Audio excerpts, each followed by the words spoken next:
What is happening, everyone? Today we have a kind of a short video. It is timing a BR800.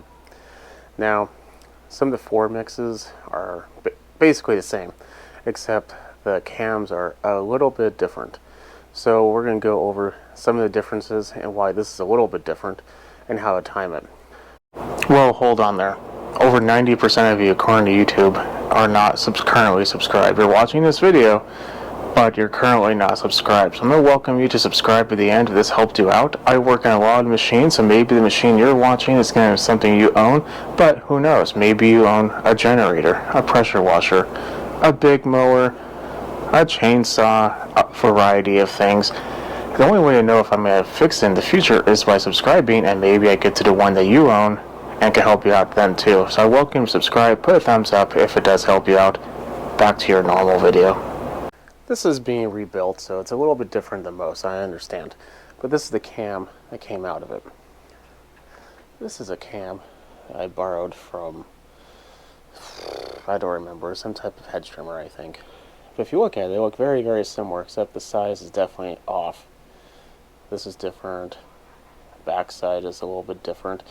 Different cams. If you look at the arrows on this one, hopefully you can tell there's arrows. They're straight and level. These are not at an angle. So a lot of times there'll be timing marks.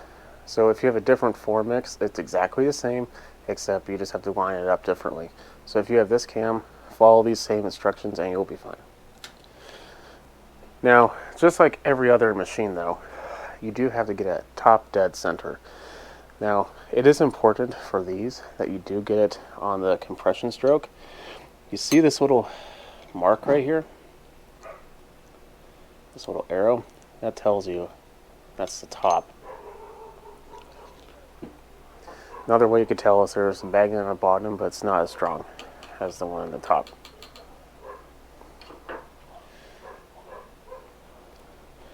This is a little pin that comes with the cam.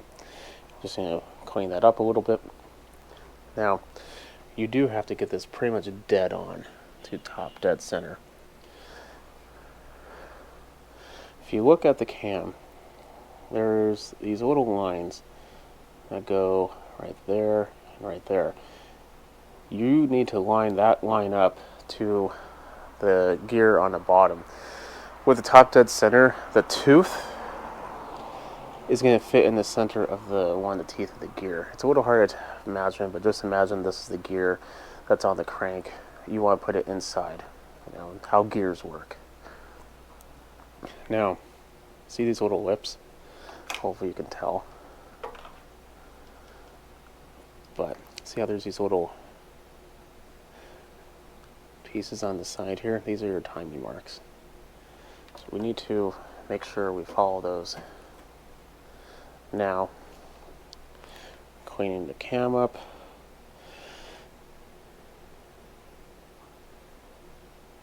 Some of these will be facing down, some of them will not, but these little arrows can be facing the timing marks. And the little line has to be completely straight up and down on the cam. So now we have a straight, these two lines on the cam. The arrows are pointing in the right direction. We can now take our pin to put it in place.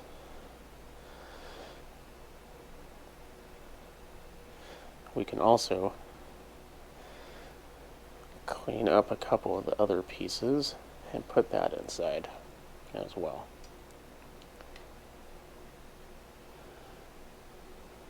Now with these, you want to make sure push rods are good to go. That one I think we're going to have to redo, but that's fine. You take the cover off, which we need to do anyway, but this isn't about cam timing or valve timing or anything like that. We're just timing the cam. Excuse me, valve clearancing. I can talk, I swear. At that point, you are pretty much set. It's real easy. You just put your cover back on, put some silicone on there, slap it on, make sure all the push rods are in its little housing before you do so. tighten it up, and you're done. Real super simple. You probably won't have to do this all that often, but if you are rebuilding it, for instance, this is going to be a real big help. Another way to kind of tell this is on top dead center if your flywheel is off, which the bottom of the crank has these weights, and the weights will have a line on them.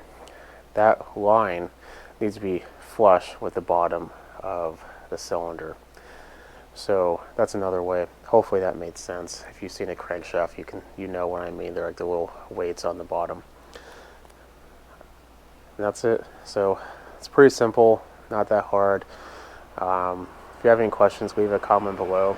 Like I said, if this helped you out, definitely subscribe. Follow me on Instagram at Small Engine 101. It's a quick little video, but I was trying to find this, and for whatever reason, BR800 isn't exactly too common to be found on how to do this.